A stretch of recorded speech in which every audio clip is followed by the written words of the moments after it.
and wanted to welcome you to the State of the Union address.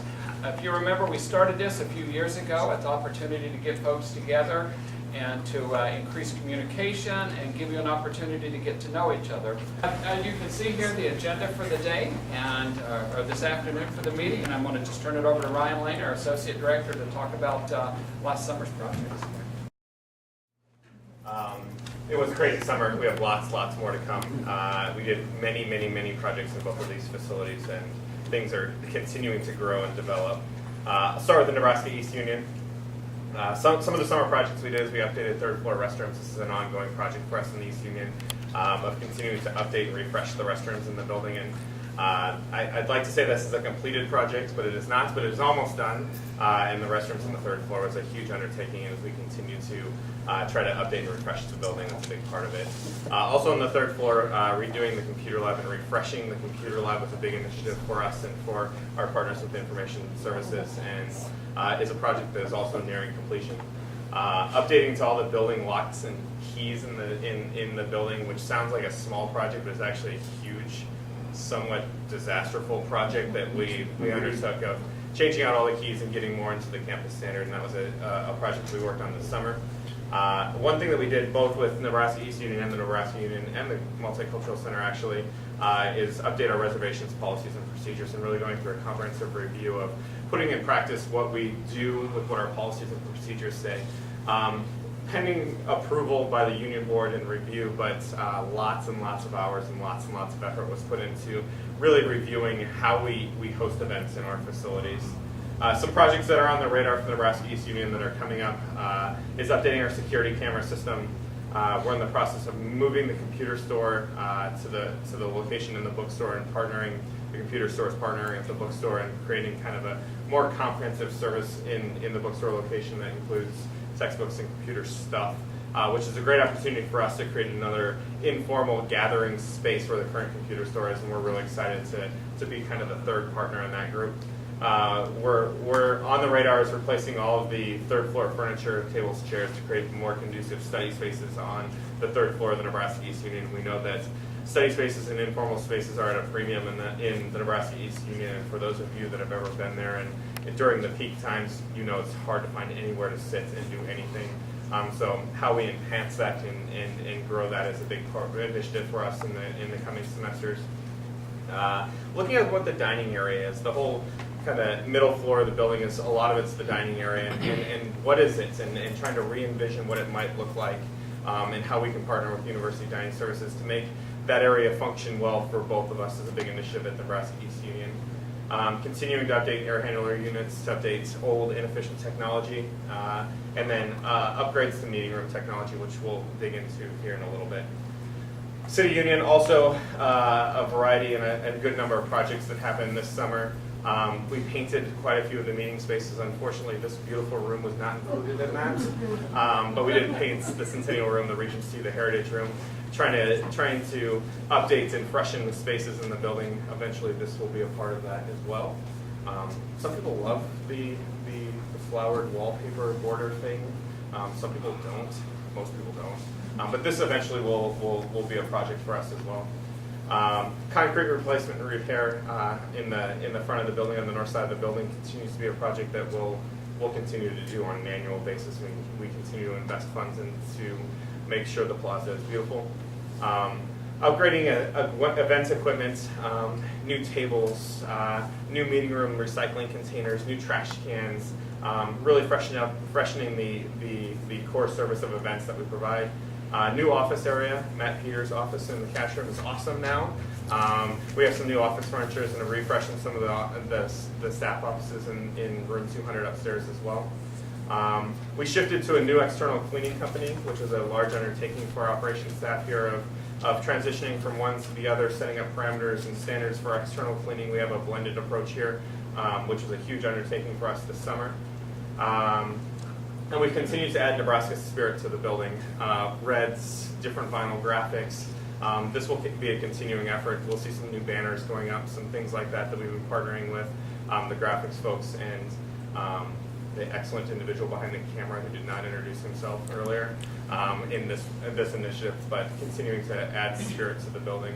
Still to come is the refurbishment project, and that's the biggest part of my presentation here in a minute. We'll be integrating digital signage and wayfinding throughout all of our facilities, actually, and working with that with the campus, moving to Four Winds interactive technology and adding digital signage to the building so people can interactively find where they're going, where their meetings are, where they can have some awesome Chinese food and those types of things as well. New flooring in the computer store. The computer store is undergoing a total rehab during fall break. New flooring, new fixtures, new everything in the computer store. So the downstairs computer store will be pretty cool after fall break. Updates to the rec room of how do we update old video game technology with new technology and make the rec room a destination spot for us is on the radar for us. Potential changes to the food court vendor and how do we work with an expiring contract with Sbarro and evaluate that, and we're in the process of doing that as well. And then upgrades to meeting room technology, much like we talked about at the Nebraska East Union, or I previewed anyway. How do we make this technology better? How do we add permanent technology in our meeting rooms? How do we make consistent technology? How do we really catch up with the times in technology? And we have taken some intermittent steps and we'll be continuing to move forward of how do we make technology great in all of our facilities. So those are some of the projects that we have going on. Now the big refurbishment problem. I thought I'd take a quick step back and do the big picture first and then get to what's going on and the mess that we kind of walked through as we walked into this room. And I'll do the big picture very quickly. In the fall semester, a lot of you were involved with workshop architects from Milwaukee, Wisconsin to come up with a master plan of what should this facility look like. This facility was built in 4 stages, 5-ish stages. The part we're standing in was built in 1938, and the drapes look like they're from 1938. And then in 1959, the middle part was added, and then 1969, it was added. The middle was added onto, and in 1999, the front face was added. That's been the progression of the Nebraska Union over the course of, 80-ish years. And but it never had been a good master plan of how do we put it all together. We hired workshop architects to come up with a plan of how do you put it all together, how do you update the union to today's standard. They visited with a ton of people, they created a ton of goals, and they started to put together a plan for us. The top 4, the red goals, are the ones that they really highlighted that are really, really important functions of the Nebraska Union, making it more relational instead of less transactional, or more better stated, people want to come here and they want to stay here instead of coming here and going to a meeting and leaving, or grabbing a coffee and leaving, or whatever. How do you come and stay here and make this your living room? How is it boldly student-centered and a real big part of the students? How is it comfortable, inviting, and inclusive so that you can come and you can stay? That doesn't even look red. So the top ones are red. Pretend the top ones are red. UNL's signature sense of place, that you really feel like you're on the University of Nebraska's campus and you really feel the UNL spirit and pride that's here. Those are the main goals that came from workshop working with student, faculty, staff, alumni throughout the course of the spring semester. To accomplish those goals, they came up with programmatic priorities, and again, the top 4, slightly darker top 4, are the ones that were identified to accomplish those goals of having a great hangout in a social space, having great study lounges, having a really, really nice coffee space, because we know coffee is so collaborative and brings people together, having a fantastic student involvement neighborhood that all of our student groups, regardless of what they do, can come together and be a part of this great community, were programmatic priorities. And then to accomplish those, they started digging in, and they came up with some of these priorities, and I won't go into them too much of this is how it's going to happen, and this is how we'll accomplish those priorities that feed into the bigger goal. 3 different things were presented in the spring semester, 3 different plans. This is the smallest version of adding on to the west and just kind of freshening the inside of the building. This was roughly a $50 million project. The middle plan was somewhere around $60 million, and this was, well, we're going to do this thing in the middle, but we're going to do it to the kind of the next level. The third plan that was presented in the spring was, let's really pretty much get rid of the whole middle part of the building, keep the old 1938 parts, keep the 1999 parts, and add a 3rd floor in the middle part of the building. And this was the roughly, I don't remember, $80-ish million project. So these 3 were presented in the spring as initial concepts and initial design of workshops, saying this is probably what will work. And then at that point it was, well, why don't we dream big? Why don't we be the best union in the Big Ten, the best union in the nation, and do something kind of crazy. And this plan came up, and for those of you that attended the Chancellor's State of the University address last week, these are some of the pictures that were shown when they were talking about priorities for the university and the student unions being, both East and City Campus being a priority for the university. So these are some views of what it could be. And we still are working on this master plan project and what it could be, and the Chancellor has obviously indicated through his State of the University that it's an important part of the university, an important part of what we do.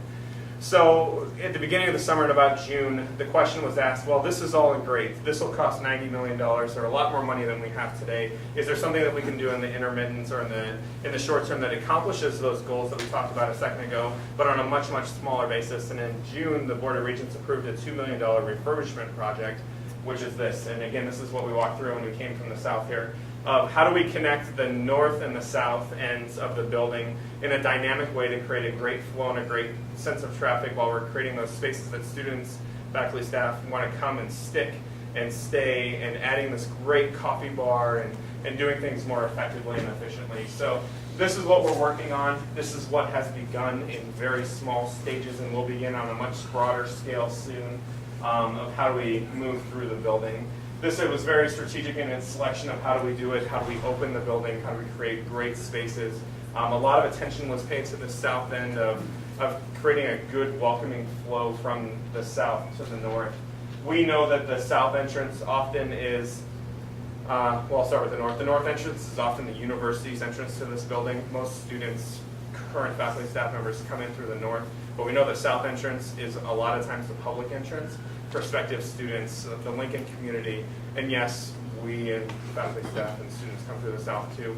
But we knew that the south was a lot of times somebody's first impression walking into the building, and sometimes their first impression of the university, and it just wasn't good. So a lot of attention was paid there. So you'll see that the crib is going to be open, all open, no doors. You can flow through the crib. The stained glass window that we all walked by when we walked into this room will be removed and actually relocated in the crib. And it's super exciting. So we started the project in late August. The south end was the first impact that we had, and there was lots of dust and stinky smells, and our friends in ASUN had some awesome smelly days, so dealing with some staining. And UPC. What's that? And UPC. Everyone. Yeah. And the walls are starting to be built around what was the cornucopia, which will be finished tomorrow. But the biggest impact will start on Monday. A general contractor has been selected. An electrical contractor has been selected. On Monday, it's anticipated that the crib will close and be offline until November, and that's the biggest chunk that starts us. And then various phases and various pieces of this project and what will become a reality start to go into effect. It's about a 6-ish phase project that is scheduled to be completed by the time school starts in January. Super aggressive timeline. We've already had a few setbacks. Not sure if we'll meet there, but we're working hard to get there. What I do know is when it's done, I think the impact is going to be great. This building will be way better when it's done than it is currently, and I don't think we'll have such an impact since 1999 when the whole front of the building, north side of the building was built. This will be the most significant impact we've had since then. Questions? There's lots more details, but how about questions?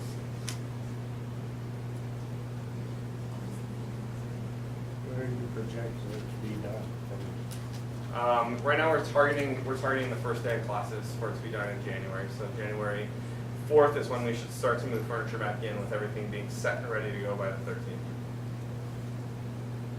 I think, correct me if I'm wrong, but you said like this is an interim project, so we're basically doing this now to kind of set the stage for more later. When we put, for those of you who didn't hear, there's an interim project is what the comment was, so we're setting the stage for the bigger project that was on the screen a second ago. That's exactly it. We were pretty strategic with this, that it's a lot of furnishings. Furnishings is a big part of this, and it's a lot of things that would hopefully be used if a $90 million project would come to fruition at a later date. So very much interim.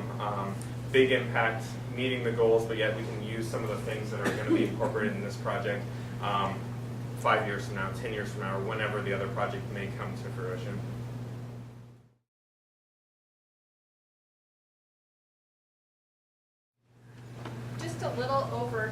years ago, we started a new event software, EMS event management system with Dean Evans and Associates.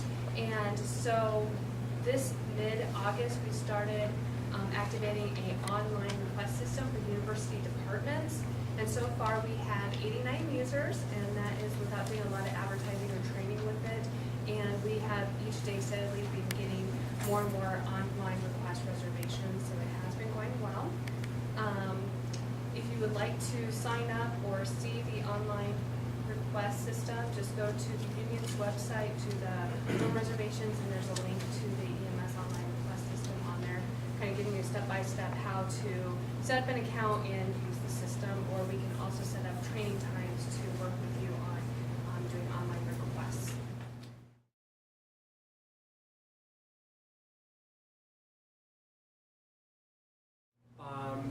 You all know and are aware that Career Services has moved organizational structure from student affairs into academic affairs. In terms of day-to-day operations and how we're serving students, what we're doing with students, where we're located upstairs, nothing is changing. We're continuing to serve students in the same ways. I think the real goal from Chancellor Perlman, from Ellen Weisinger, are that the move to academic affairs positions us to really build better relationships with the academic colleges, to begin having our faculty and academic advising staff and communities on campus understand the developmental nature of career services for students, that that's a process that starts with students from the very beginning and carries through and is part of the curriculum, and that our outcomes aren't just reaching the chancellor's graduation goals, but it's what happens to our students once they graduate. What kind of jobs are they getting? What do their incomes look like? Debt-to-income ratios, as President Obama has talked about. So we thought that this would a little bit better strategically position us with the academic units and the colleges and the majors to better serve our students for their career development needs. So please know that that's what drives this. It's nothing more than that. And we're not changing in any massive ways, names, locations, staffing, any of those things. I know folks can worry about those things sometimes, and I'm here to tell you there's nothing on the horizon that we've got hidden somewhere that we haven't told you about. It's what you've heard from Chancellor Perlman is really all it is. It's that better strategic connections to our academic side of the house. So. Questions? And I will throw out, I know our career services team, there were several people who wanted to be here today. I will throw out, it is Career Fair Week, so they've been at career fairs last night. They're over on East Campus for the career fair today. Thank you to the guys back here who I know were integral in getting that set up, and thank you to all of you who are going to be integral in carrying out the career fairs the next couple of days. We can't do it without all your help and support, so really appreciate that. Know that lots of other folks wanted to be here, but are kind of busy with the career fairs. So.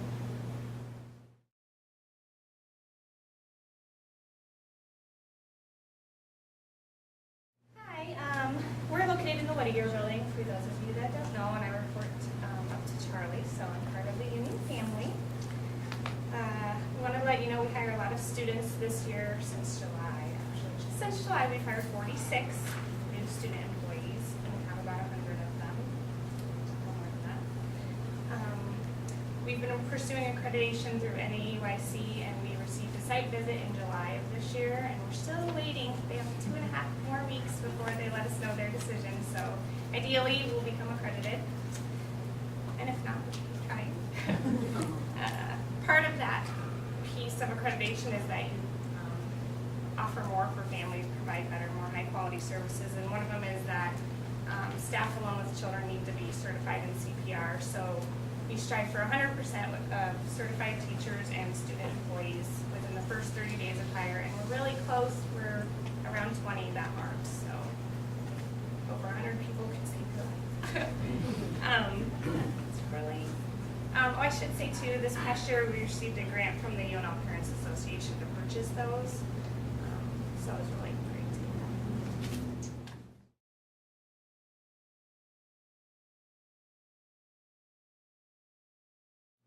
Well, a couple of things. The first one is some of you are familiar with our RSO database system, but many of you aren't and may not interact with it, but we're really trying to work with our students to make sure that they're aware of that. So RSO stands for Recognized Student Organization, and the database system is called Involve You. We thought that was clever, yeah, whatever.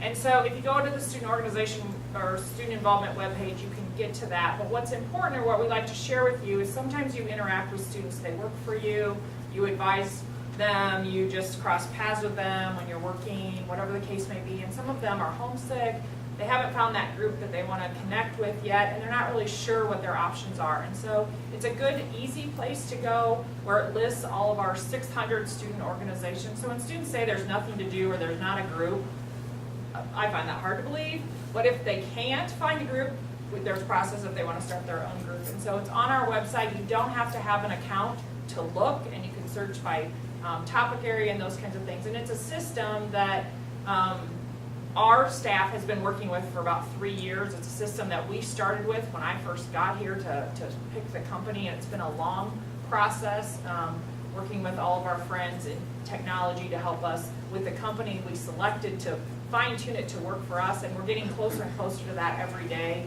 And we're really pushing our first-year students to use that system, but we also have to educate all of our returning students that are the officers of those organizations to use that. And so when students say, I don't know what to get involved in, that's one place they can go. But our office will also work with students if they want to be involved in the Greek community. We'll try to answer those questions, and if we can't answer them, obviously we'll send them up to Linda, Nicole, and Luke to do that. Or they may want to get involved in club sports, and we'll transfer them down there. But we want our students to connect somewhere outside of the classroom, and that's our goal. The other thing that we do the most of probably is programming, and so coming up in the month of October, we're off to a great start. Rochelle and Mandy, both in working with student organizations both at East Campus and on City, have been very successful with their kind of welcome fairs and their club fairs, again promoting that engagement opportunity. Pat and Jan in the Women's Center and the LGBTQA Resource Center both had wonderful open houses that again expose people to those services. And so all of that work will continue. October is almost as busy as September with that, but homecoming week is next week in case you didn't know or hadn't heard.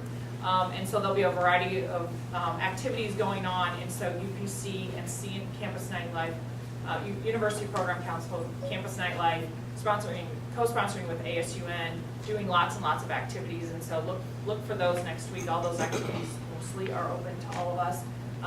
And then the two big things that I would highlight for activities in October for our own staff is the Week Without Violence, which occurs the second week or the week of the 14th, which is sponsored by the Women's Center, and that schedule will be finalized and will go up on our website. And it's LGBTQA History Month. So Pat and her staff upstairs has a variety of programs, so I won't rattle all those off to you because I never name them all. But again, all those things are open to you, and so some occur during the day, some are at night. But again, we'd ask for your support of encouraging students to participate in those.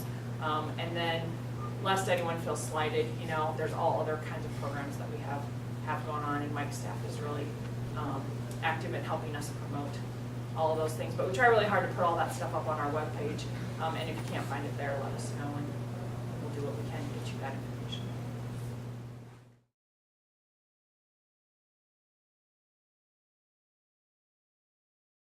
I find that a lot of people don't know about the Jackie Gunn Woods Cultural Center is that we're known as the third union, and so a lot of people also don't know that the Nebraska unions as well as student fees really support the majority of the programming that we do in OASIS, particularly for students when it comes to diversity awareness and celebration, as well as our social engagement activities. And so that's something that I wanted to make sure everyone was aware of. And we have also the incredible individual behind the camera there, and his staff helped create new brochures for our office. So there are several of these on the back table. If you would like to grab one, it won't hurt my feelings if you don't, but this gives you a little bit more information about OASIS. And then particularly as we look at some of our upcoming events in October, there's a little yellow sheet back there that has information about upcoming events that you and or your staff or the students you work with might want to become engaged in. Many of them happening here in the union. So, Ryan mentioned several renovations and updates. I won't go into too much detail because probably a lot of you aren't as invested in maybe some of the things that are happening behind the scenes within the Gone Center, but we are doing some remodeling of office spaces within the Multicultural Center, as well as similar to the computer lab or computer stores new floor. We'll be getting a new floor in the kitchen, hopefully in the next 6 or 7 months or so. And then also, one of the things that I'm really excited about, and I found several students are really excited about, is the potential new entrance into the Oasis Student Lounge in the Gone Multicultural Center, which would also include a relocation of our front desk. Many of you that have been in the Gone Center recognize or probably realize that the front desk is sometimes a barrier as to getting into the office. It's not a real barrier, but I think for a lot of people, they assume that they have to stop at that front desk before they enter into the lounge area. Also, one of the things that we impart on our students is that they should greet everyone as they come into the building. It's a little difficult to do that from 30 or 40 feet away. So hopefully relocating the desk to a closer area or closer to the front entrance will help in our customer service. Also, along with that, Charlie mentioned that we'll be getting some 4Winds technology. That will also be coming into the Gone Multicultural Center, where people will have some different options as well as far as learning about what's happening in the Multicultural Center as well as in the Gone Center and other places on campus. We're hoping to have that located at that desk as well, which again will be more convenient for guests rather than going into the kind of deeper into the entrances they do now. If you have questions about the Gone Center or Oasis, if you haven't been into the Gone Center, particularly on the 3rd floor, I found a lot of people have never been to the 3rd floor. I encourage you to go to the 3rd floor. We have a new director of the Kawasaki Reading Room and Library, which is a Japanese library. You don't have to be Japanese to go in there, which is a common misconception, but they have a lot of great things, a lot of great programs, a lot of great resources. And so I would encourage you to stop by and check out the 3rd floor. Definitely visit us on the 1st floor, but please check out the 3rd floor. Thank you.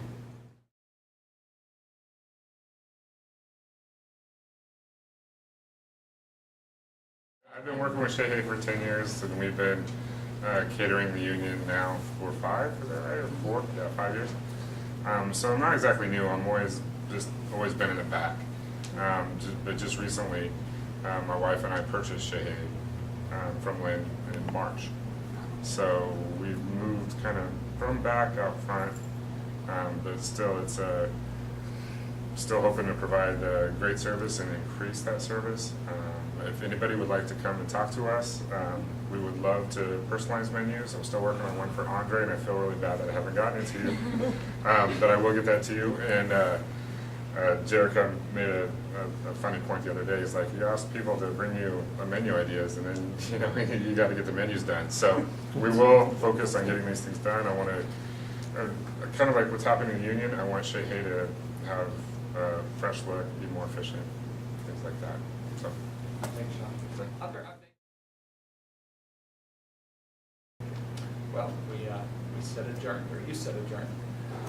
And for those of you that want to join us upstairs in the Student Involvement Green Room, doing a potluck dessert thing, so feel free to come on up. Thank you. Would you bring